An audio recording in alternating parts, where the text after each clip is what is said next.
কোন ব্ৰহ্মাৰ পিতা হয়, কোন বিষ্ণুৰ মা, শংকৰৰ ককা কোন হয়, আমাক কৈ দিয়া। এই বিষয়ে জানিবলৈ কৃপা কৰি শুনক জগতগুৰু তত্ত্বদৰ্শী সন্ত ৰামপালজী মহাৰাজৰ অমৃত বচন সৰ্বপবিত্ৰ ধৰ্মৰ পবিত্ৰ শাস্ত্ৰৰ আধাৰত। যেনেকৈ তুলসীদাসজীয়ে শ্ৰী ৰামচন্দ্ৰজীৰ লীলাক লাখ বছৰৰ পিছত এজ ইট ইজ লিখি দিলে নিজৰ ভাষাৰে, পাঠৰ মাধ্যমেৰে, গদ্যৰ মাধ্যমেৰে। আৰু যিয়ে এনেকুৱা গৰীবদাস চাহেবজীক পৰমাত্মাই লগ পাইছিল চন 1727 গাঁও চোৰাণী জিলা জজ্জৰ হাৰিয়ানাৰ ভিতৰত, আৰু তাৰ পৰাই তেওঁৰ আত্মাক সচখণ্ড আৰু ওপৰৰ সকলো ব্যৱস্থা নিজৰ শক্তি সামৰ্থ্য নিজৰ সৎলোকত য'ত সেই মালিক থাকে তৃতীয় স্থানত এই সকলোৰে সৈতে পৰিচিত কৰাই তেওঁক পুনৰ এৰি দিছিল আৰু তেওঁৰ জ্ঞান যোগ খুলি দিছিল, তেওঁক দিব্য দৃষ্টি দি দিছিল। তেওঁ ভৱিষ্যতৰ ঘটনাবোৰক গৰীবদাস চাহেবজীয়ে তাত বহি চাই চলচ্চিত্ৰৰ দৰে চাই আছিল আৰু কৈ আছিল আৰু লিখাসকলে লিখি আছিল। সেই বাণীক দাসে আপোনালোকক শুনাইছোঁ। ইয়াৰ ভিতৰত কিমান ধুনীয়া ব্যাখ্যা কৰা হৈছে। रामानंद आनंद में काशी नगर मझारे, देश द्राविड छोड़कर वो आए पुरी विचार।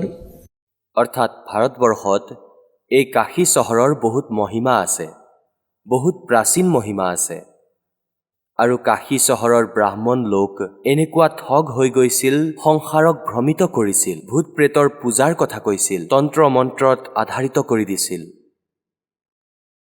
মহাৰিষি ৰামানন্দ ব্ৰাহ্মণ আছিল। তেওঁ দেখিলে সেই পবিত্ৰ নগৰৰ অৱস্থা আৰু তেওঁ তাত আহি থকাৰ বিচাৰ কৰিলে যে এই লোকসকলৰ কিছু উদ্ধাৰ কৰোঁ, যে বুদ্ধি বিকশিত কৰোঁ, বেদ গীতা আৰু পুৰাণৰ আধাৰৰ পৰা তেওঁলোকক সাধনা কওঁ। গতিকে স্বামী ৰামানন্দজীয়েও বহুত শুদ্ধৰাবলৈ চেষ্টা কৰিলে, 1400 শিষ্য বনাই ল'লে, ঋষিৰ বেদ আৰু পুৰাণৰ প্ৰচাৰ কৰা যেনেকুৱা জ্ঞান আছিল সেই জ্ঞান দিলে। এতিয়া ৰামানন্দজীও তালৈ আহিছিল। 84 बंधन कटे किन्नी कल्प कबीरे, भवन चतुर्दश लोक सब ये टूटे जम जंजीरे। अंत कोट ब्रह्मंड में बंदी छोड़ कहाए, सो तो एक कबीर है जननी जने नवाए। গৰীবদাস চাহেবে কৈ আছিল এজন কবিৰেই হয় যি মাৰ পৰা জন্ম হোৱা নাছিল। अनंत कोट ब्रह्मंड में बंदी छोड़ कहाए, অনন্ত কোটি ব্ৰহ্মাণ্ডৰ কেৱল বন্দী চোৰ, বন্ধনৰ শত্ৰু অৰ্থাৎ পাপ কৰ্মৰ কটাজন কবিৰজী হয়। और सो तो एक कबीर है जो जननी जने नमाए। शब्द स्वरूप साहेब धनी, शब्द सेंद सब माही, बाहर भीतर रम रहा जहाँ तहाँ सब ठाई। এতিয়া যেনেকৈ এই অজ্ঞানী লোকসকলে কৈ আছিল যে পৰমাত্মা নিৰাকাৰ হয়, তেওঁ দেখা নিদিয়ে, সেইকাৰণে তেওঁ অন্তৰ্যামী হয়। যদি ভগৱান সাকাৰ হয় তেতিয়া অন্তৰ্যামী হ'ব নোৱাৰে। পুণ্যাত্মাসকল, আজিৰ বিজ্ঞানৰ ফলত আমি এইটো সহজেই বুজি পাম যে অন্তৰ্যামীৰ পৰিভাষা কি হয়। যেনেকৈ এক্সৰেৰ মেচিন বাহিৰত থাকে, বাহিৰৰ পৰা কৰা হয়, আৰু ইয়াৰ দ্বাৰা বুকুৰ ভিতৰৰ সকলোবোৰ কথা জানি ল'ব পাৰে। ইয়াৰ দ্বাৰা বাহিৰৰ পৰাই সকলোবোৰ জানি ল'ব পাৰে যে ইয়াত কি ৰোগ আছে। আল্ট্ৰাছাউণ্ডৰ মেচিন সাকাৰ হয় আৰু অন্তৰ্যামী হয়, ভিতৰৰ সকলোবোৰ ৰোগ বিচাৰি লয়, ক'ত ডিফেক্ট আছে। যেতিয়া এজন মানুহে বনোৱা এটা টেকনিক মানে এটা যন্ত্ৰ অন্তৰ্যামী হ'ব পাৰে, ভগৱান যিয়ে মানুহ বনালে তেওঁ অন্তৰ্যামী হ'ব নোৱাৰে। তেওঁ এনেকুৱাই অন্তৰ্যামী হয় যে তেওঁৰ সেই পৰমাত্মাৰ শক্তি সৰ্বব্যাপক হয়, পৰমাত্মা এক দেশীয় সাকাৰ হয়। अनंत कोट ब्रह्मांड का एक रति नहीं भारे, सतगुरु पुरुष कबीर हैं ये कुल के सिरजनहारे।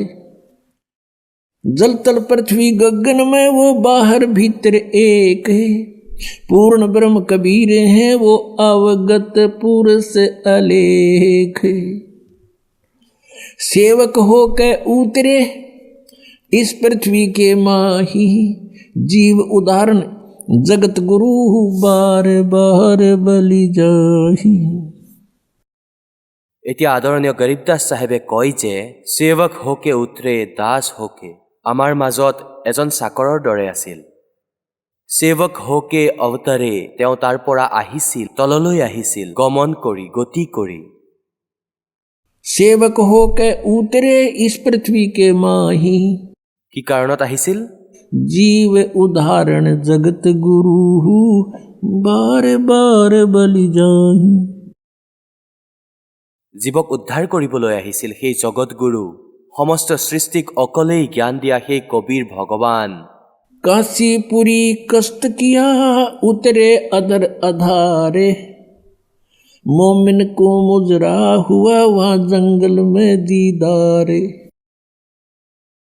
এতিয়া পুণ্যাত্মাসকল পৰমাত্মাক নাৰায়ণ বুলি কোৱা হৈছিল। আমি ভাবি আছিলোঁ যে বিষ্ণুজীক নাৰায়ণ বুলি কোৱা হয়। পানীৰ ওপৰত শেষ নাগৰ শৈয়াত শুই আছিল।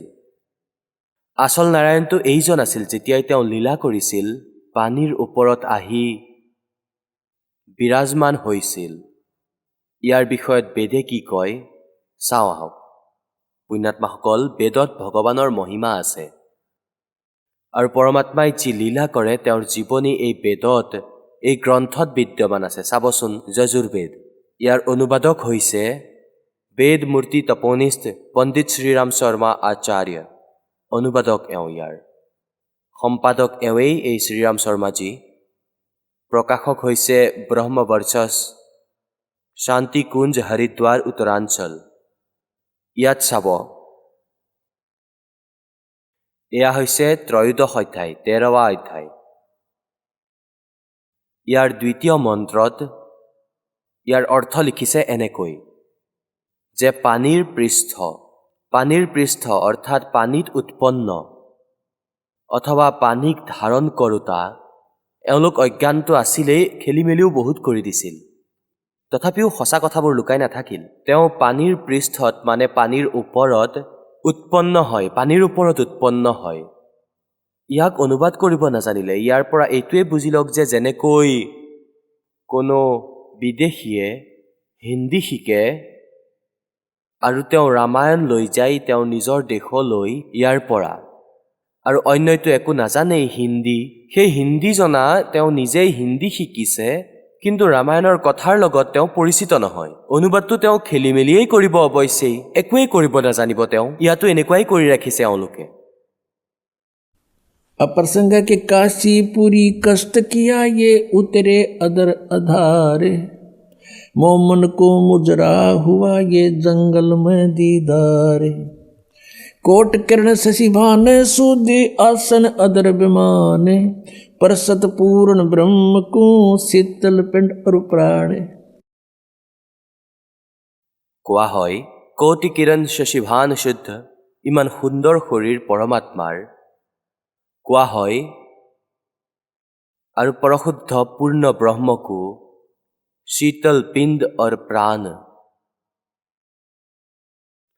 যেতিয়া সেই মায়ে পৰমাত্মাক শিশু ৰূপত কোচত ল'লে, কোৱা হয় তেওঁৰ আত্মা আৰু শৰীৰ একেবাৰে শান্ত হৈ গ'ল। অৰ্থাৎ সকলো যি তাপ আছিল, যি প্ৰভাৱ আছিল সংস্কাৰবশত, সেই সকলোবোৰ একেবাৰে দূৰলৈ আঁতৰি গ'ল। ভগৱান তাত আহোঁতেই তেওঁ একেবাৰে বেলেগ আনন্দৰ, প্ৰথম আনন্দটো এইটো যে তেওঁ এজন পুত্ৰ পালে।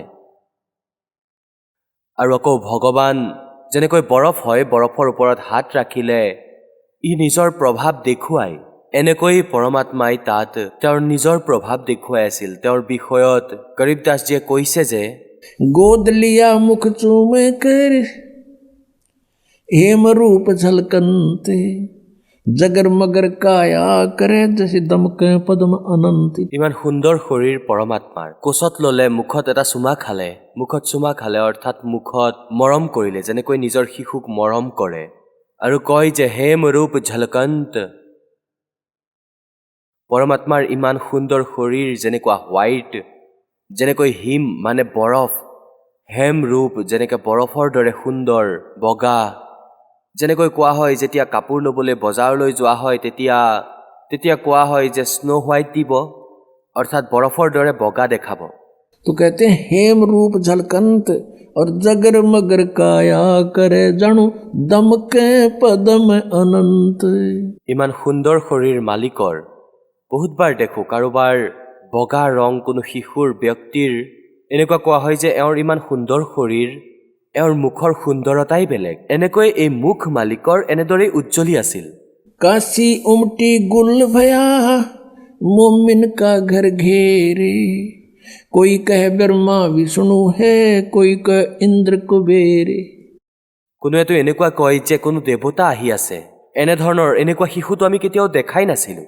এনে শৰীৰ আছিল মালিকৰ, কিয়নো যজুৰ্বেদ অধ্যায় নম্বৰ 40 মন্ত্ৰ নম্বৰ 8 এই পৰমাত্মাৰ এই শৰীৰৰ পৰিচয় দিয়া আছে যে কবীৰ মনীষী স্বপ্ৰয়াঘাত, প্ৰয়াঘাত মানে প্ৰথম শৰীৰধাৰী হয়, কিন্তু তেওঁৰ শৰীৰ প্ৰথম শৰীৰধাৰী হয়। আৰু তেওঁৰ শৰীৰ শুক্ৰম অকায়ম ঐশ্বৰাবীৰম স্বয়ম্ভূ পৰিভূ।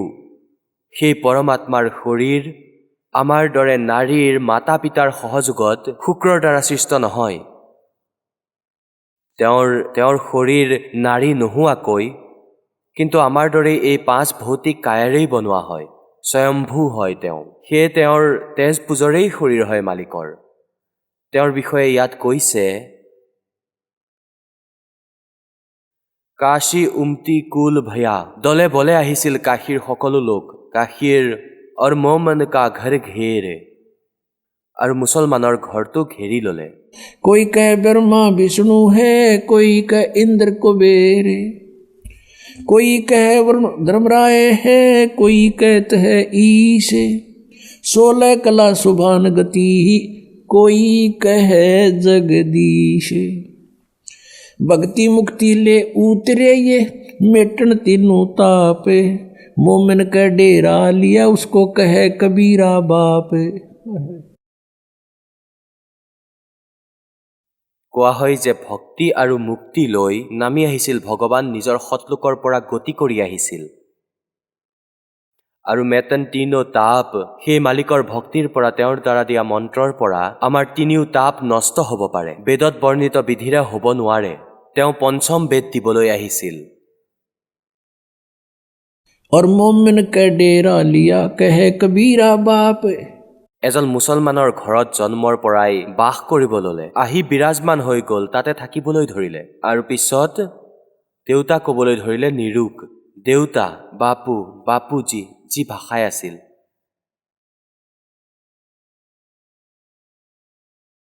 अब दूध न पीवे न अन्न भखे न पलने झूलनते, अधर अमान ध्यान में वो कमल कला फूलनते।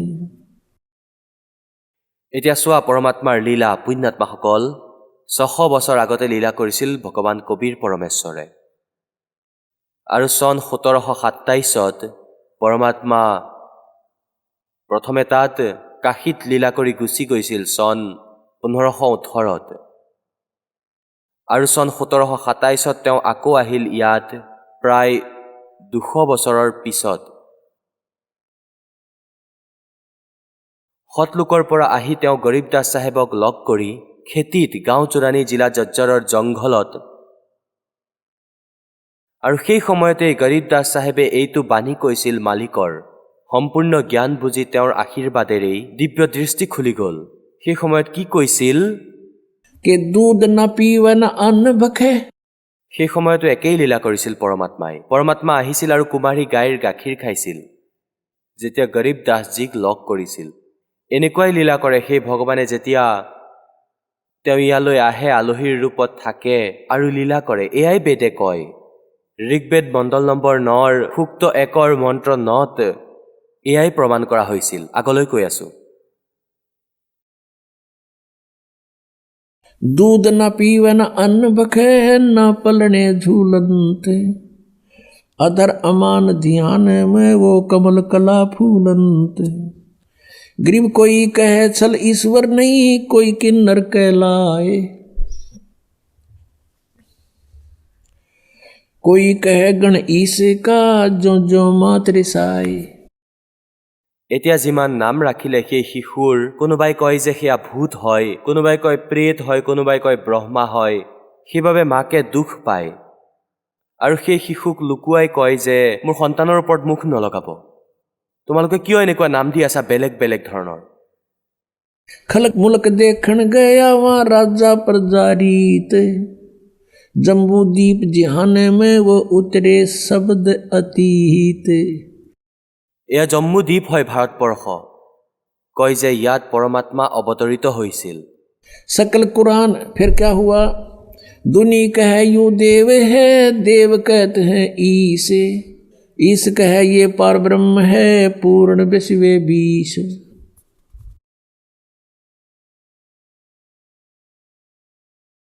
এতিয়া পুণ্যাত্মাসকল, এতিয়া কি হৈছে যে যেতিয়া পৰমাত্মা 25 দিনৰ হৈ গ'ল,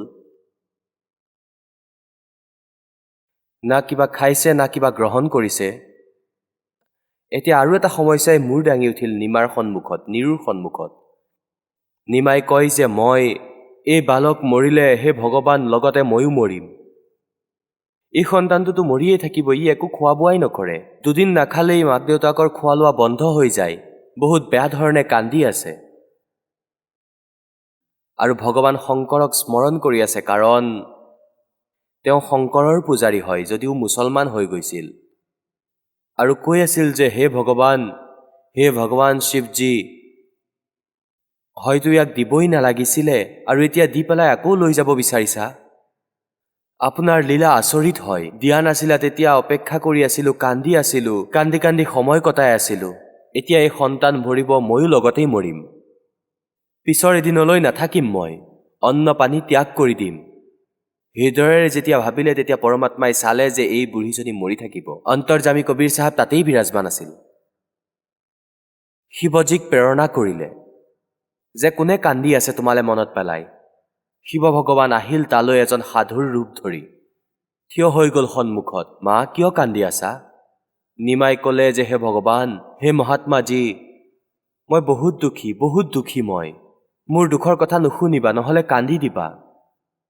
তেতিয়া তেওঁ ক'লে যে মা মোক কৈ দিয়া, নিজৰ দুখ কৈ দিলে মনটো পাতল হয়, আৰু মোৰ স্তৰৰ কোনো উপায় যদি আছে তেনেহ'লে মই অৱশ্যেই দিম। তেতিয়া মাকে সকলো কাহিনী কৈ দিলে যে আগতে আমাৰ সন্তান নাছিল আৰু এদিন ভগৱান শিৱই এই সন্তানটো আমাক দিলে, এনেকৈ কমলৰ পুষ্পত পাইছিলোঁ। এতিয়া ই 25 দিনৰ হৈ গ'ল, কিন্তু আজিলৈকে একোৱেই খোৱা নাই। এতিয়া ইও মৰিব আৰু ময়ো মৰি যাম লগতেই। এই আজিয়েই আমাৰ দুটা মৰাশ ঘৰৰ পৰা যাব। তেতিয়া ভগৱান শংকৰে যি সাধুৰ ৰূপত থিয় হৈ আছিল তেওঁ ক'লে যে চাওঁ তোমাৰ সন্তান ক'ত আছে। সন্তানক এনেকৈ উঠাই লৈ চালে যে ইমান সুন্দৰ শৰীৰ, যেন 1 লিটাৰ গাখীৰ খাই এই বালকে, ইমান সুস্থ শৰীৰ। তেওঁতো অমৰ পৰমাত্মা আছিল। মাকে ভাবিছিল শ্ৰদ্ধাৰে সন্তানক জীৱনদান দিবৰ কাৰণে মহাত্মাৰ চৰণত দিব বিচাৰিছিল। এনেদৰে চৰণত দিব বিচাৰোঁতেই পৰমাত্মা আকাশলৈ উৰি গ'ল, আকাশত ওপৰলৈ উঠি গ'ল আৰু শিৱৰ মূৰৰ সমানত আহি স্থিৰ হৈ গ'ল। তেতিয়া ভগৱান শিৱই সাধুৱে এনেকৈ হাত কৰিলে, তেওঁৰ কোলাত আহি গ'ল। তেতিয়া পৰমাত্মাই নৱজাত শিশুৱে 25 দিনৰ বালকে ক'লে যে মহাৰাজ তেওঁক কৈ দিয়া, শিৱজী কৈ দিয়া এওঁক যে এজনী কুমাৰী গাই লৈ আহক, তাইৰ ওপৰত নিজৰ হাত আশীৰ্বাদেৰে হাত বোলাই দিবা, তাই গাখীৰ দিব। এটা খালী বাচন লৈ আহিবা কুমাৰৰ পৰা, একেবাৰে নতুন। এনেকুৱাই কৰা হৈছিল। নিৰুক ক'লে যে নিৰু যোৱা তুমি। ভগৱান শিৱই কৈছিল সাধুৰূপত, এজনী কুমাৰী গাই লৈ আহা আৰু কুমাৰৰ পৰা এটা বাচন লৈ আহা, তোমাৰ সন্তানে গাখীৰ খাব। এনেকুৱাই কৰা হৈছিল। ভগৱান শংকৰে হাত বোলাই দিলে, আশীৰ্বাদৰে ভৰা হাত গাই কুমাৰী গৰুজনীৰ ওপৰত ৰাখিলে, পিঠিত হাত বোলালে, ডাঙৰ ডাঙৰ স্তন হৈ গ'ল আৰু নিজে নিজেই গাখীৰ তলত পাত্ৰ ৰাখোঁতেই গাখীৰ ববলৈ ধৰিলে, ধাৰা বনি গ'ল আৰু পাত্ৰ পূৰ্ণ হওঁতেই বন্ধ হৈ গ'ল আৰু মালিকে খালে। এতিয়া পুণ্যাত্মাসকল, এই লীলা কেৱল কবীৰ চাহেবে কৰিছে আৰু বেদেও কৈছে। এতিয়া আপোনালোকক বেদৰ প্ৰমাণ দিম। আমি ভগৱানক চিনিব লাগিব। আকৌ ভক্তি একেবাৰে সহজ হয়, তেনেকুৱা একো কৰিব নালাগে। এবাৰ যদি আমাৰ দৃঢ় বিশ্বাস হৈ যায় যে কবীৰ ইজ গড, আমাৰ বাবে গডক গডেই মানিবলৈ কঠিন হৈ গৈছে।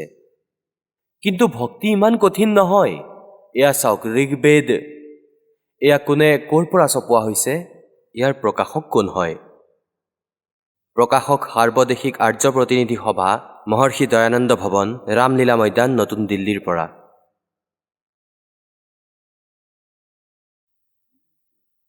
এয়া তেওঁৰ মুদ্ৰক হয়। Prince offset printers, 1510 পটৌদি house, Daryaganj, নতুন দিল্লীৰ পৰা। এয়া 9-10টা মণ্ডল একলগ কৰি অনুবাদ কৰি বান্ধি ৰখা হৈছে। ঋগ্বেদ মণ্ডল নম্বৰ 9 আৰু সূক্ত 1ৰ প্ৰথম মন্ত্ৰত চোৱা। ইয়াৰ বেদৰ মূল পাঠত এনেকুৱাই তেওঁ কৈছিল যে হে সৌম্য স্বভাৱৰ পৰমাত্মা, অৰ্থাৎ পৰমাত্মাৰ মহিমা চলি আছে। তেওঁলোকে যি ভুল কৰিছিল এই অনুবাদকৰ্তাসকলে, যে ভগৱান নিৰাকাৰ হয়, সেইকাৰণে বহুতো অৰ্থৰ অনৰ্থ কৰিব বিচাৰিছে। ইয়াকেই সিদ্ধ কৰিবলৈ ইয়াক প্ৰমাণ কৰি দেখুৱাইছে এই দাসে। এতিয়া 2 নম্বৰ মন্ত্ৰত হে পৰমাত্মা আপুনি, ভগৱানৰ মহিমা চলি আছে ইয়াত। আকৌ 3য় মন্ত্ৰত হে পৰমাত্মান আপুনি, আকৌ 4ৰ্থ মন্ত্ৰত হে পৰমাত্মা আপুনি, আকৌ 5ম মন্ত্ৰত হে পৰমাত্মা তোমাক, আকৌ 6ষ্ঠ মন্ত্ৰত হে পৰমাত্মা। এতিয়া 7মত মনত পৰিল তেওঁৰ। দয়ানন্দই নিৰাকাৰ বুলি কৈ আছিল আগতে। ইয়াত লিখা হৈছে এওঁৰ বিষয়ে। ইয়াত লিখি দিলে সেই পুৰুষক। ইয়াত লিখিব লাগিছিল এই পৰমাত্মাই। আকৌ চোৱা 8মত লিখিলে, ইয়াত লিখিলে সেই পুৰুষক। ইয়াত লিখিব লাগিছিল সেই পৰমাত্মাক, সেই পৰমেশ্বৰক। এতিয়া এইটো কনচেপ্টটো ক্লিয়াৰ কৰোঁ। বৰ্তমানৰ ভিতৰত এই বেদৰ ঠিকাদাৰী এই আৰ্য সমাজে লৈ ৰাখিছে আৰু মহৰ্ষি দয়ানন্দক এওঁলোকে মহান বিদ্বান বুলি ভাবে। এতিয়া বেদৰ অনুবাদ তেওঁৱেই কৰি ৰাখিছে। যদি দাসে কৰিলে হয়, এওঁলোকে এইটো ক'লে হয় ৰামপালে সংস্কৃত নাজানে। তেওঁ সকলোবোৰ মিছা কয়। এই মহৰ্ষিটো বিদ্বান আছিল, এই আচাৰ্য বিদ্বান হয়, তেওঁ সংস্কৃত জানিছিল, তেওঁলোকৰ অনুবাদ শুদ্ধ হয়। এতিয়া দাসক কৃপা কৰিলে এই পৰমাত্মাই যে এওঁলোকৰ বুদ্ধি ঘূৰাই দিলে যেতিয়া অনুবাদ কৰিছিল। তথাপিও এওঁলোকে সত্য লুকুৱাই ৰাখিব নোৱাৰিলে। कहीं ना कहीं, क्योंकि चोर चुरावे तुंबड़ी गाड्डे पानी में, वो गाड्डे हुआ ऊपर आवे ना, सच्चाई छनी ना। এতিয়া দয়ানন্দৰ শব্দত দেখুৱাই আছো পুৰুষ মানে কি হয়। চাওক, এইখন এখন কিতাপ হয় মহৰ্ষি দয়ানন্দ সৰস্বতী কৃত ঋগ্বেদ আদি ভাষ্য ভূমিকা। ইয়াৰ নাম হৈছে এইটো। ঋগ্বেদ নহয় এইখন, ঋগ্বেদ আদি ভাষ্য ভূমিকা এই কিতাপখনৰ নাম। আৰু এয়া ইয়াৰ পৰা প্ৰকাশিত হয়। সাৰ্বদেশিক আৰ্য প্ৰতিনিধি সভা, মহৰ্ষি দয়ানন্দ ভৱন, 3-5 আছফ আলী ৰোড, নতুন দিল্লী। এতিয়া ইয়াৰ 125 নম্বৰ পৃষ্ঠাত আপোনালোকক দেখুৱাই আছো। এয়া হৈছে 125 পৃষ্ঠা। এয়া হৈছে সৃষ্টি বিদ্যা বিষয় সংক্ষেপ্ত। এতিয়া ইয়াত কিছু অনুবাদ কৰিব বিচাৰিলে এওঁ। ভাষাৰ্থত আছে যে পুৰুষ মানে যত পুৰুষ, এয়া সংস্কৃতৰ হয়। পুৰুষ তাক কোৱা হয় যি সৰ্বশক্তিমান ঈশ্বৰ কোৱা হয়। বুজিব পাৰিছে আপোনালোকে? পুৰুষ মানে পৰমেশ্বৰ, সৰ্বশক্তিমান প্ৰভু। পুৰুষ তাকেই কোৱা হয় ইয়াৰ শব্দত। আমি আকৌ আহিছোঁ ঋগ্বেদৰ সেই মণ্ডলতেই। ঋগ্বেদ মণ্ডল নম্বৰ 9, সূক্ত নম্বৰ 1, মন্ত্ৰ নম্বৰ 8 আৰু 9। ইয়াত তেওঁ পুৰুষ লিখি দিলে আৰু পুৰুষৰ অৰ্থ পৰমেশ্বৰেই হয়। চাওক, এই ঋগ্বেদ আমি আকৌ পঢ়ি আছোঁ। সেইখনেই অলপ আগতে যিখন আপোনালোকক দেখুৱাইছিল, এয়া সেইটো মণ্ডলেই। ঋগ্বেদ মণ্ডল নম্বৰ 9, সূক্ত নম্বৰ 1। এতিয়া মন্ত্ৰ নম্বৰ 6 লৈকেতো লিখি দিলে পৰমাত্মা। আৰু আগলৈ তেওঁ ভাবিলে যে এইটো বেয়া কথা হৈ গ'ল। আগতে আৰম্ভ কৰি দিছিল সেই পুৰুষত, সেই পৰমেশ্বৰক। এয়া চাওক, অষ্টমত সেই পুৰুষক উগ্ৰ গতিয়ে প্ৰেৰণা কৰে আৰু ভাসমান শৰীৰক অৰ্থাৎ বহুত সুন্দৰ তেজময় শৰীৰক সেই পুৰুষ মানে সেই পৰমাত্মা, যেনেকৈ দয়ানন্দজীয়ে কৈছিলে পুৰুষ মানে পৰমাত্মা, সেই পৰমাত্মা প্ৰাপ্ত হয়। আকৌ নিৰাকাৰ ক'ত আছিল ভগৱান? ইয়াত নিৰাকাৰ নিৰাকাৰ বুলি কৈ থাকে। ইয়াত চাব, আৰু আকৌ ইয়াত এয়াও নিৰ্ণয় দিয়া হৈছে, ইয়াত শৰীৰ ধাৰণ কৰা হয় য'ত ৩ প্ৰকাৰ, দ্বিতীয়ক বাৰণ কৰা সকল মধুময় শৰীৰ পোৱা যায়। এতিয়া ইয়াত চাব, নৱম ঋগ্বেদ মণ্ডল নম্বৰ ৯, সূক্ত নম্বৰ ১, মন্ত্ৰ নম্বৰ ৯।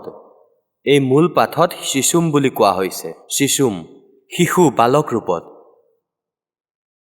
অভি অধন্যা, অভি ইমম অধন্যা। এতিয়া আমি ইয়াৰ পৰা পঢ়িম। সেই সৌম্য স্বভাৱৰ শ্ৰদ্ধালু পুৰুষক, সৌম্য মানে পুৰুষ মানে পৰমাত্মাক, সেই অমৰ পুৰুষক, শিশুম মানে শিশুৰূপ ধাৰণ কৰি যি প্ৰকট হয়। অভি অধন্যা, অধন্যা মানে বিনা ধন, মানে কেতিয়াও বিবাহ হোৱা নাই, মানে তেওঁক তাৎসু কৰা নাই, সাৰে বলদহে। এতিয়া ইয়াত কোৱা হৈছে অভি অধন্যা মানে পূৰ্ণৰূপেৰে ধনবিহীন, অভি মানে পূৰ্ণৰূপেৰে সকলো প্ৰকাৰেৰে, অধন্যা মানে কুমাৰী। অভি অধন্যাৰ অৰ্থ হৈছে কুমাৰী। ধেনু মানে গাই, কুমাৰী গাইৰ পৰা তেওঁৰ তৃপ্তি কৰোৱা হয়। ভাৱাৰ্থ আছে যে পৰমাত্মা যেতিয়া শিশুৰূপ ধাৰণ কৰি প্ৰকট হয়, তেওঁৰ প্ৰতিপালনৰ লীলা কুমাৰী গাইৰ দ্বাৰা হয়। বুজি পাইছে? ইমানেই যথেষ্ট। এতিয়া পুণ্যাত্মাসকল, এয়াতো বেদত লিখা আছে। বেদকতো বহুত পুৰাতত্ত্ব কিতাপ বুলি মনা হয়, আৰু পৰমাত্মাই এই লীলা ৬০০ বছৰ আগতে কৰিছিল, আৰু প্ৰত্যেক যুগত এনেকৈয়ে কৰে। সেইকাৰণেই তেওঁক নাৰায়ণ বুলিও কোৱা হয়। নাৰ মানে পানী আৰু আয়ন মানে বিৰাজমান হোৱা। আৰু ভগৱান সকলো সময়তে পানীতে থাকিব। কোনোবাই কয় তেওঁ নাৰায়ণ হয়, গতিকে পানীতেই থাকে। নহয়, যেতিয়া তেওঁ ইয়ালৈ আহে, তেওঁ এটা সৰোবৰত পদুমৰ পুষ্পত পানীৰ ওপৰত বিৰাজমান হয়। সেইকাৰণে তেওঁক নাৰায়ণ কোৱা হয়। এই হৈছে নাৰায়ণ কবীৰ চাহাব। এতিয়া ৬০০ বছৰ আগতে যি লীলা হৈছিল আৰু লিপিবদ্ধ কৰিছিল ধৰমদাস চাহেবজীয়ে, ইয়াৰ নাম হৈছে কবীৰ সাগৰ, মালিকৰ লীলাৰ, তেওঁৰ বাৰ্তাৰ। এতিয়া কবীৰ সাগৰত প্ৰমাণিত কৰি আছোঁ যে এই লীলা ভগৱানে নিজেই কৰিছিল। এই সকলো সৎগ্ৰন্থৰ দ্বাৰা আমি সকলোৱে ভগৱান পৰমাত্মাক জানিব লাগিব, আৰু পিছত আমি ভক্তি কৰিম যুঁজি হ'লেও। পিছত নিঃসন্দেহে আমি ভক্তি কৰি থাকিম। এয়া অলপ দিনৰ কথা হয়। গোটেই বিশ্বতে এই কথা নিজে নিজে ছেট হৈ যাব যে সঁচাকৈ পৰমাত্মা এজনেই হয়, আমি এজন পিতৃৰে সন্তান হয়। গোটেই পৃথিৱীতেই আমি একেই প্ৰাণী হয়, এজন পিতৃৰেই সন্তান হয়। মুক্তি সকলোকেই লাগে ইয়াৰ পৰা সকলোৱে ওলাব বিচাৰে। গতিকে সকলোৱে এই সাধনা কৰিব লাগিব, আৰু বিশ্বত কোনো বিকল্প নাথাকিব। কাৰণ জ্ঞানৰ পৰাই তথ্য পাওঁ। চোৱা, জ্ঞান এনেকুৱা নিৰ্মল হৈ গ'ল, ইয়াত কোনো সন্দেহ নাথাকিল। Who is god? কোন হয় সেই পৰমাত্মা? Kabir is god. এয়া চাওক, এয়া হৈছে কবীৰ সাগৰ, খেমৰাজ শ্ৰীকৃষ্ণ দাস প্ৰকাশন, মুম্বাই। এয়া কবীৰপন্থীৰেই কবীৰ সাগৰ, জ্ঞান সাগৰ, প্ৰথম খণ্ড। কবীৰপন্থী ভাৰত পথিক স্বামী মোগল আনন্দ বিহাৰী দ্বাৰা পৰিষ্কৃত, ইয়াৰ দ্বাৰা সংশোধিত। মুদ্ৰক এবং প্ৰকাশক হৈছে খেমৰাজ শ্ৰীকৃষ্ণ দাস, অধ্যক্ষ শ্ৰী ভেংকটেশ্বৰ প্ৰেছ, খেমৰাজ শ্ৰীকৃষ্ণ দাস মাৰ্গ, মুম্বাই। এতিয়া ইয়াৰে এই কবীৰ জ্ঞান সাগৰত, এয়া হৈছে জ্ঞান সাগৰ, আৰু ইয়াৰ ৭৪ নম্বৰ পৃষ্ঠাত, এইটো হৈছে ইয়াৰ পৃষ্ঠা, ৭৪ পৃষ্ঠা। এতিয়া ইয়াত লিখা আছে, सुन जुल्हा मन भयो आनंदा, जिमी चकोर पायो निशी चंदा, ले सुत चले हर्ष मन कीन्या, तासो पुन अस बोल ही दीन्या।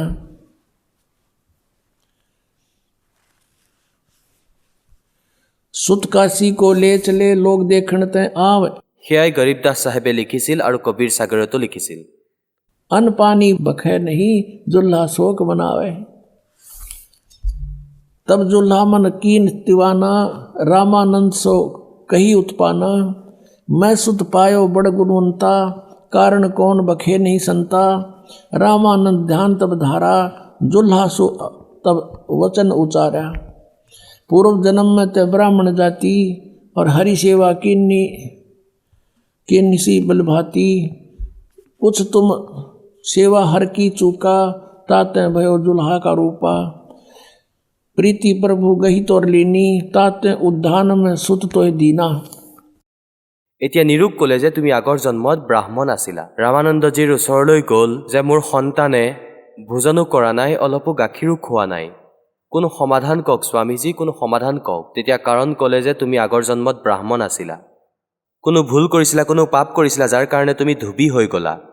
তেতিয়া তেওঁ ক'লে যে মালিক যি হ'ল সেয়া হ'ল।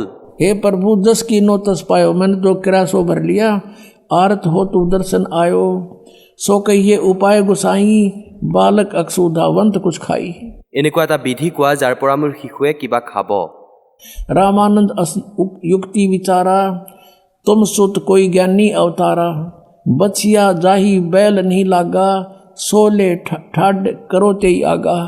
ৰামানন্দজীয়ে কৈ আছে তোমাৰ পুত্ৰ কোনো সাধাৰণ ব্যক্তি নহয়, তেওঁ আগৰ জন্মৰ কোনো বিদ্বান পুৰুষ হয়, সেইবাবেই এওঁৰ আগৰ জন্মৰ জ্ঞান আছে। और बछिया जाही बैल नहीं लागा, অৰ্থাৎ কুমাৰী গাই যাক ষাঁড় গৰুৱে কেতিয়াও স্পৰ্শ কৰা নাই, और सो ले ठाड करते ही आगा, তেওঁৰ সন্মুখলৈ লৈ আনা। दूध चले ते ही थनते, दूध धरो छिपाई, अक्षुधावंत जब होवे ताके देखवाई। जुल्हा एक बछिया ले आवा, और चलो दूत कोई मरम न पावा, चलो दूत जुल्हा हरसाना, राग छिपाई काहू नहीं जाना। এতিয়া ইয়াত যি দূত শব্দ আছে এয়া কবীৰপন্থীয়ে এয়া বহুত আৰু বিৱৰণ আছিল, কোন আহিছিল, কেনেকৈ আহিছিল, শংকৰ ভগৱান আহিছিল। এতিয়া কবীৰপন্থীয়ে কেৱল কবীৰজীকেই এজন সন্ত মানি আছিল আৰু শংকৰজীক তাত মিলাবলৈ বিচৰা নাছিল, কাৰণ তেওঁ বেলেগ পন্থ বনাই আছিল, আৰু সেইবাবেই তেওঁলোকে ইয়াত কিছু কাটিং কৰি দিলে। আৰু এতিয়া ইয়াৰ চিনাক্ত আদৰণীয় গৰীবদাস চাহেবজীয়ে কৰিছিল। পুণ্যাত্মাসকল, এয়া আধ্যাত্মিক জ্ঞান হয়। এই আধ্যাত্মিক জ্ঞানক আপোনালোকে ভালকৈ বুজিব লাগিব। যেনেকৈ আমি এটা শিশুক পঢ়াওঁ 12, 13, 14 বছৰ, আৰু কেৱল এটা পেটৰ কাৰণেই তেওঁৰ সকলোবোৰ ফ্ৰী কৰিও দিওঁ, খৰচো বহুত কৰোঁ নিজৰ সামৰ্থ্যৰ অনুসাৰে, আৰু তাৰ পাছতো তেওঁ খাবলৈ যদি ৰুটি নাপায়, কাম পায় বা নাপায় কোনো গেৰাণ্টি নাই। আৰু সেইবাবে আমি এতিয়া ইয়াত ইমান ডিবেট কৰি আছোঁ, কাৰণ আমি এতিয়ালৈকে দৈনন্দিন জীৱনৰ কথাই ভাবি আছোঁ। এতিয়া আমি মুক্তিৰ বাবে ইমান সময় লগাব লাগিব, এইদৰেই আমি শেষ হ'ব লাগিব, আৰু ইয়াত কোনো ক্ষতি নাই, ইয়াত আমাৰ মুক্তি হ'বই হ'ব। ইয়াৰ বাবে আমাক সময়ো লাগিব, এই কথাও শুনিব লাগিব। আৰু যেনেকৈ গুৰুদেৱে কয়, অৰ্থাৎ আধ্যাত্মিক টিচাৰ, আপুনি বিদ্যাৰ্থী, যেনেকৈ গুৰুজীয়ে কয় তেনেকৈ কৰি দেখুৱাওক, আৰু তেতিয়াই সফলতা হ'ব। এতিয়া আপুনি দেখিছে যে পৰমাত্মাই এই লীলা কৰিছিলে, আৰু কুমাৰী গাইৰ গাখীৰ খাইছিল। এতিয়া যেনেকৈ আপোনালোকক কৈছিলোঁ যে শিৱজী আহিছিলে শিৱপুৰীৰ পৰা আৰু তেওঁক গাখীৰ সেৱন কৰাইছিল, আৰু এতিয়া আদৰণীয় গৰীবদাস চাহেবে নিজৰ বাণীত লিখিছিল, আৰু এতিয়া এই কবিৰ সাগৰত যি তেওঁলোকে কিছু 600 বছৰৰ ভিতৰত যি কিছু ভুল ইয়াৰ ভিতৰত এডজাষ্টমেণ্ট কৰি দিলে, তথাপিও সত্য লুকাই নাথাকিল, মালিকৰ দয়াৰে বাচি থাকি গ'ল। আৰু এতিয়া তাৰেই পূৰ্তিৰ বাবে পৰমাত্মায়ে 600 বছৰ পূৰ্বে ধৰমদাস চাহেবক কৈছিল যে ধৰমদাস, এয়া 12টা পন্থ চলিব মোৰ নামত, কবিৰ পন্থ, আৰু তাত যি প্ৰথম আহিব যি চূড়ামণিজী, তেওঁতো বহুত ভাল আত্মা হ'ব, আগলৈ গৈ তেওঁৰ উত্তৰাধিকাৰী নকল হৈ গৈ থাকিব সকলো, কালৰ প্ৰেৰণাৰে তেওঁলোকেও সাধনা আৰম্ভ কৰি দিব। এনেদৰেই গৰীবদাস চাহেবজীও পৰমাত্মাৰ আত্মাই আছিল। আদৰণীয় গৰীবদাস চাহেবজী 12 নম্বৰ পন্থত যি আছিল, কিন্তু আগলৈ তেওঁৰ উত্তৰাধিকাৰীৰ কখৰো জ্ঞান নাছিল যে তেওঁলোকে পৰমাত্মাৰ বাণীক বুজি পাব, আৰু না মালিকে তেওঁলোকক বুজোৱাটো উচিত বুলি ভাবিছিল যে এই ৰহস্য এতিয়াই খুলিব নালাগে। তেওঁতো কেৱল কৈ কৈয়ে লিখাইছিল, আৰু আজি এই দাসক সেই সৎবুদ্ধি দি দিলা যে এই ভাল ৰহস্যক আপোনালোকক বুজাই দিলোঁ। গতিকে সেই সময়ত 600 বছৰ আগতে পৰমাত্মাই কৈছিল কি হ'ব, যে 12 নম্বৰ পন্থ যি কবিৰ পন্থ হ'ব, তাত মোৰ মহিমাৰ বাণী আকৌ প্ৰকট হ'ব, মোৰ সঁচা জ্ঞান আকৌ প্ৰকট হ'ব 12 নম্বৰ পন্থৰ প্ৰৱৰ্তকৰ দ্বাৰা।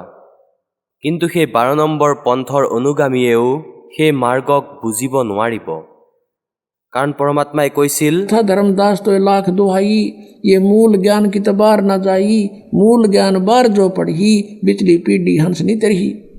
সেইকাৰণে গৰীবদাস চাহেবজীয়ে কৈ লিখাই দিলে, তাৰ কোনো ধৰণৰ নিৰ্ণয় নিদিলে কাকো। সেইকাৰণেই কৈছিল যে এয়া সকলোৱেই পঢ়িব, গৰীবদাস চাহেবৰ পন্থৰ লোকেও, কিন্তু তেওঁলোকে বুজি নাপাব, অসংখ্য জন্মত সৎলোকলৈ যাব নোৱাৰিব, কাৰণ অভিমান হৈ যাব যে আমি গৰীবদাসৰ অনুগামী হয়, আমাৰ সেই গ্ৰন্থ আমি ভালদৰেই জানো, তেওঁলোকৰ কখৰো জ্ঞান নাই। এই দাস তাত গৈ থাকি আহিছে। এতিয়া এইটো প্ৰমাণো মই কবিৰ সাগৰৰ পৰা দি আছোঁ। এয়া কবিৰ সাগৰ হয়, যি অলপ আগত আপোনালোকক দেখুৱাইছিলোঁ। আৰু খেমৰাজ শ্ৰীকৃষ্ণ দাস প্ৰকাশন, মুম্বাই। মুদ্ৰক এবং প্ৰকাশক হৈছে খেমৰাজ শ্ৰীকৃষ্ণ দাস, অধ্যক্ষ শ্ৰী ভেংকটেশ্বৰ প্ৰেছ, খেমৰাজ শ্ৰীকৃষ্ণ দাস মাৰ্গ, বোম্বাই। জ্ঞান সাগৰ, ইয়াৰ অনুবাদকো কবিৰপন্থীয়ে হয়, ইয়াৰ যি সংশোধক হয় কবিৰপন্থী ভাৰত পথিক যোগলানন্দ বিহাৰী, তেওঁৰ দ্বাৰা পৰিষ্কৃত। মুদ্ৰক এবং প্ৰকাশক হৈছে খেমৰাজ শ্ৰীকৃষ্ণ দাস। আপোনালোকক দেখুৱাই আছোঁ, এয়া কবিৰ বাণী হয়, আৰু পৃষ্ঠা নম্বৰ হৈছে 136 নম্বৰ। কোৱা হৈছে দ্বাদশ পন্থ চলো সো ভেদ। 12 পন্থ যে যেনেকৈ চলিল কবিৰ পৰমাত্মাই সেয়া 600 বছৰ আগতেই কৈছিল, 12 পন্থ এনেকুৱা হ'ব সেয়া। प्रथम द्वादश पंथ काल फुरमाना और भूले जीव न जाव ठिकाना। এই 12 পন্থত এই প্ৰাণী কোনোৱেই পাৰ হ'ব নোৱাৰে। এতিয়া কি কোৱা আছে যে ইন দ্বাদশ পন্থ কাল ফৰমানা, এই 12টা পন্থত কালৰেই বাণী থাকিব। और भूले जीव न जाए ठिकाना, ताते आगम कह हम बाखा। ইয়াত লিখিব লাগিছিল প্ৰথম বংশ চূড়ামণি শাখা, কিন্তু ইয়াত এওঁলোকে কবিৰপন্থীসকলে গৰ্বৰ কৰি দিলে যে চূড়ামণিজীক কালৰ পন্থ বুলি ক'ব বিচৰা নাছিল, কিন্তু সঁচা কথা লুকাই নাথাকে। प्रथम जग में जागू बरमावे और बिना भेद वो ग्रंथ चुरावे। दूसर सुरत गोपाल होई मूल निरंजन, फिर पंथ टकसार पंथ, फिर सतनामी पंथ, ये जीवा पंथ, सतनामी पंथ, राम कबीर पंथ। এতিয়া ইয়াত তেওঁলোকে ক্লিয়াৰ লিখি থৈছে, কবিৰ চৰিত্ৰবোধত। এয়া হৈছে বোধ সাগৰৰ কবিৰ চৰিত্ৰবোধ, আৰু ইয়াৰ পৰা আৰম্ভ কৰিছে 1870 পৃষ্ঠাৰ পৰা। এয়া 1870 পৃষ্ঠা, এয়া ব্ৰেকেটৰ ভিতৰত থকাটো হৈছে পৃষ্ঠা। আৰু বোধ সাগৰ, ইয়াত লিখা আছে যে কবিৰ চাহেবৰ পন্থৰ বৃত্তান্ত, নাৰায়ণ দাসৰ পন্থ। এই নাৰায়ণ দাস কবিৰ পন্থত নাই, এওঁতো শ্ৰীকৃষ্ণৰ পন্থত আছিল। ইয়াত আছিল চূড়ামণি পন্থ, তেওঁ জানি বুজি কাটি দিছিল। জাগো দাসজীৰ পন্থ জাগু পন্থ, ইয়াগু ক জাগু কোৱা, আৰু তৃতীয় সুৰত গোপাল, আৰু চতুৰ্থ মূল নিৰঞ্জন, আৰু পঞ্চম তক্সাৰ পন্থ। পিছত ভগৱান দাসজী পন্থ, সপ্তম সতনামী পন্থ, কমালীয় পন্থ, ৰাম কবিৰ পন্থ, দ্বাদশত আছে গৰীব দাস পন্থ। এই চোৰাণীৰ যি গৰীব দাস আছিল তেওঁ 12 নম্বৰ পন্থত আছিল। এতিয়া আকৌ আমি ইয়ালৈ আহিছোঁ। এতিয়া আকৌ আহিছোঁ কবিৰ বাণীৰ 136 নম্বৰ পৃষ্ঠা, কবিৰ সাগৰত। আকৌ চাওঁ দ্বাদশ পন্থ চলো সো ভেদ। এতিয়া আমি ইয়ালৈকে আহোঁ, প্ৰথম জাগুৰ, দ্বিতীয় সুৰত গোপাল, তৃতীয় মূল নিৰঞ্জন, আৰু এয়া চতুৰ্থ, আৰু পঞ্চম তক্সাৰ পন্থ। লাহে লাহে আমি ইয়াত আহিছোঁ। আকৌ তাৰ পাছত সতনামী পন্থ, ৰাম কবিৰ পন্থ, আকৌ জ্ঞানী পন্থ, আকৌ পিছত দশমত যেনেকৈ ইয়াত লিখা আছে পৰম ধামী পন্থ, আৰু এয়া হৈছে দ্বাদশ। সম্বত 1775 হৈ এয়া 1774 হয়, কিয়নো সম্বত 1774ৰ চন হৈছে 1717। তেতিয়া গৰীব দাসজীৰ জন্ম হৈছিল। এয়া যি 12 নম্বৰ পন্থ আছিলে সেয়া গৰীব দাসৰ পন্থ, আৰু এতিয়া সেয়া সম্বত 1774 বুজক। ইয়াত লিখা আছে 75 হয়। ता दिन प्रेम प्रगटे जग सोई, आज्ञा रहे ब्रह्म बोध लावे, कोली चमार सबके घर खावे, साख हमारी ले जीव समझावे, असंग जन्म ठोड़ नहीं पावे। গৰীব দাসৰ বাণীৰ পৰা এয়া বুজাব, অসংখ্য জন্ম তেওঁ নিজৰ ঠিকনালৈ যাব নোৱাৰিব, 12 নম্বৰ পন্থত প্ৰকট হ'ব বাণী। গৰীব দাসজীৰ দ্বাৰা দ্বিতীয়বাৰৰ বাবে মোৰ মহিমাৰ বাণী আকৌ প্ৰকট হ'ব। যি কবিৰ সাগৰত ত্ৰুটি হৈ গৈছিল ইয়াৰ পুনৰাবৃত্তি কৰি দিব লাগিব। 12वें पंथ प्रगट हो वाणी शब्द हमारे की निर्णय ठाणी। এই গৰীব দাস পন্থৰ সকলে আমাৰ বাণীৰটো নিৰ্ণয় কৰিবলৈ চেষ্টা কৰিবই। लेकिन अस्थिर घर का मरम नहीं पावे और ये 12 पंथ हम ही को जावे। साख हमारी लिए जीव समझावे। এই গৰীব দাস পন্থ বোলে আন হয়। और कहते हैं असंख्य जन्म वो छोड़ नहीं पावे। অসংখ্য জন্মলৈ যাব নোৱাৰে এই গৰীব দাসৰ পন্থ। আৰু সেই নকল যি কবিৰ পন্থী আছে সেই সকলো। फिर कहते हैं 12वें पंथ हम ही चल आवे। আৰু 12 নম্বৰ পন্থত আগলৈ গৈ যি বাণী প্ৰকট হ'ব তাৰ পাছত এই সকলো পন্থ নাইকিয়া হৈ এটাই পন্থ চলিব। এতিয়া দাসক পঠাই দিলে। এই দাস গৰীব দাসৰ পন্থৰ লগত সম্বন্ধিত আছিল। আৰু 12 নম্বৰ পন্থত তেওঁ নিজে অহা নাছিল পৰমাত্মা, তেওঁ দাসক পঠাই দিলে। আৰু সেই শক্তিয়ে দি দিলে, কামটো সেই তাকেই কৰি আছে মালিকে। 12 পন্থত আমি আহিম আৰু পিছত আহি আমি সেইবোৰেই দেখিম। সকলোকে এটা পন্থ বনাই দিম, সকলোৰে জ্ঞানৰ আধাৰত বুজি যাব। तब लग बोधो कुरी चमारा फिर तुम बोधो राज दरबारा। प्रथम चरण कलयुग निराणा तब मगर मांडो मैदाना। কোৱা হ'ব কলিযুগৰ প্ৰথম শৰণ সেইটোৱে হ'ব, মই সশৰীৰে যাম।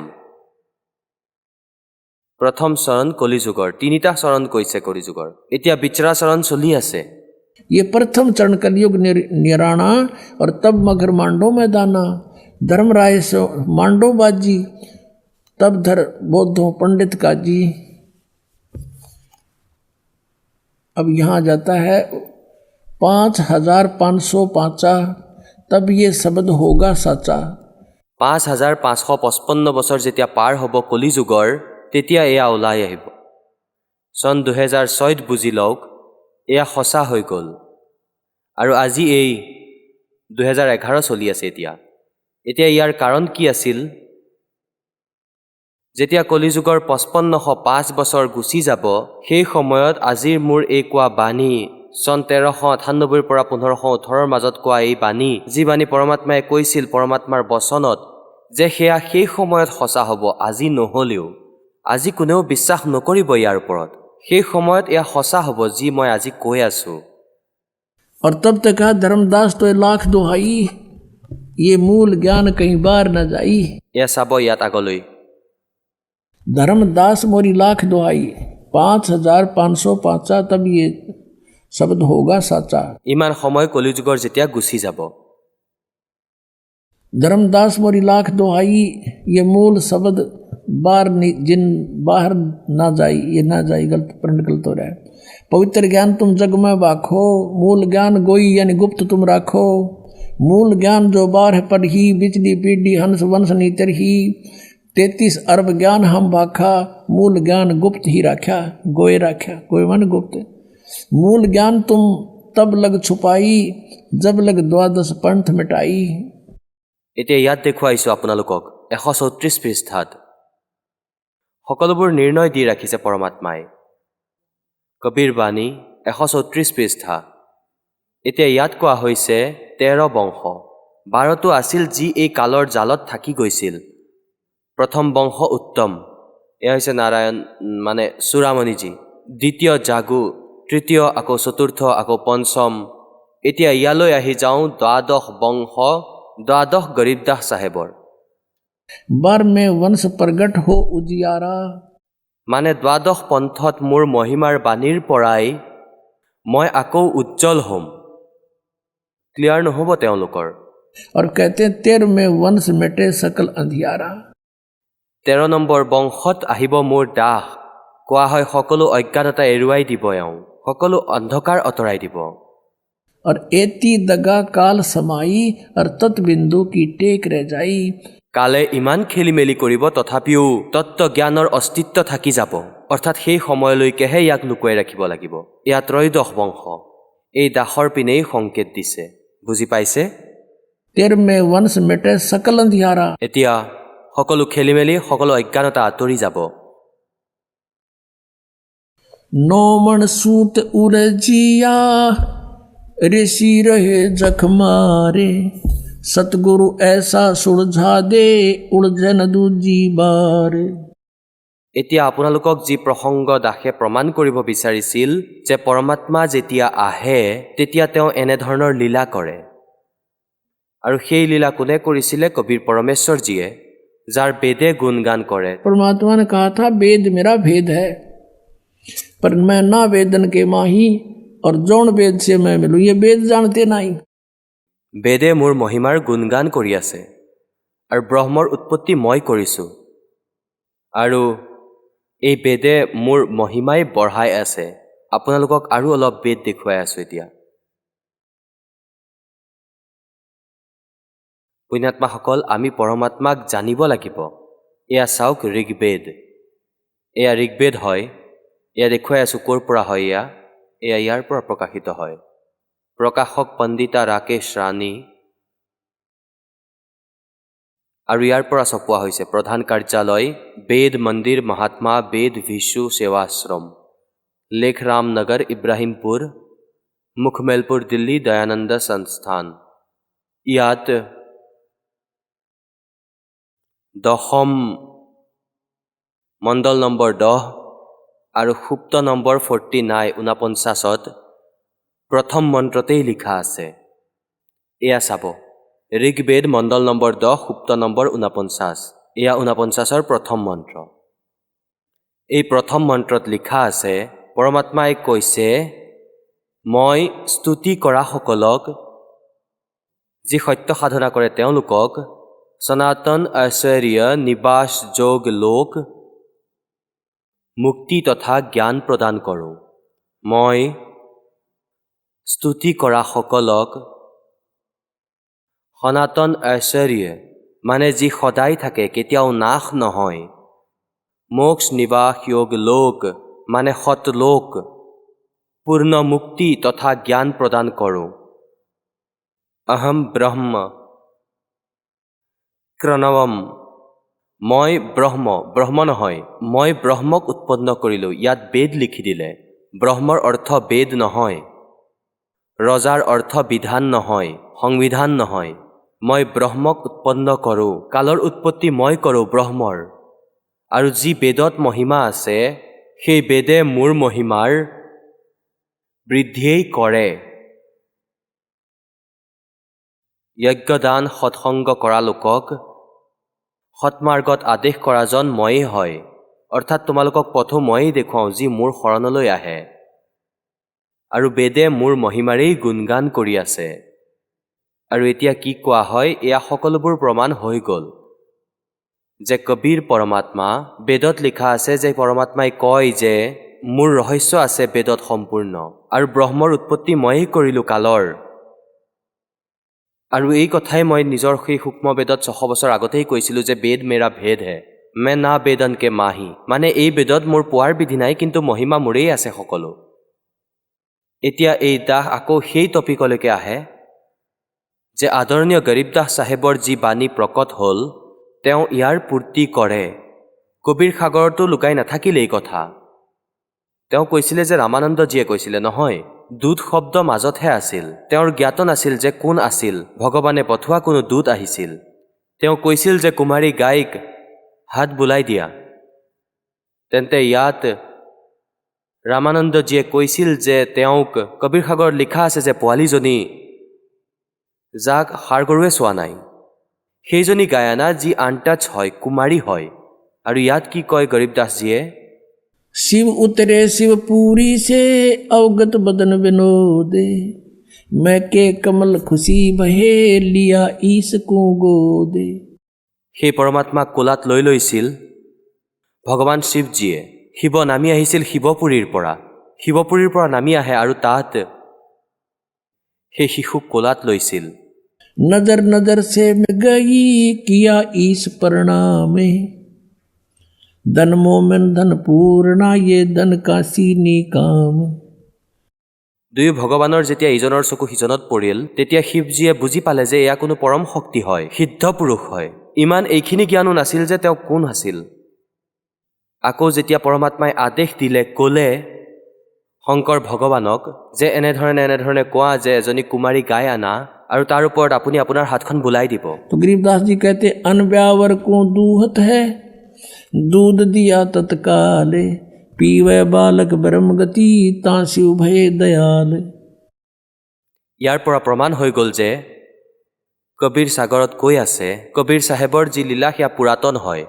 আকৌ পিছত পৰমাত্মাই গৰীবদাস চাহেবক লগ কৰিলে নিজৰ মহিমা অনুসাৰে আহে আৰু ভাল আত্মাবোৰক লগ কৰে, তেওঁলোকক জ্ঞান দিয়ে। আৰু সেই শ্ৰেষ্ঠ আত্মাসকলৰ মাজৰ যিয়ে পৰমাত্মাক লগ পাইছিল, গৰীবদাসজীয়ে এয়াই কৈছে যে পৰমাত্মাই কুমাৰী গাইৰ বিয়া নোহোৱা গাইৰ গাখীৰ খালে। এতিয়া এই কনচেপ্ট ক্লিয়াৰ কৰিব বিচাৰিছে এই দাসে যে কবিৰ ইজ গড। সকলো সৎগ্ৰন্থই তেওঁক সমৰ্থন কৰি আছে আৰু চকুৰে দেখা সন্তয়ো কৈছে। गरीबदास जी कहते हम सुल्तानी नानक तारे दादू को उपदेश दिया जात जुलाहा भेद न पाया काशी माहे कबीर होया। ये अनंत कोट ब्रह्मांडे का एक रति नहीं भार सतगुरु पुरुष कबीर हैं ये कुल के सिरजनहार। बोलो सतगुरुदेव।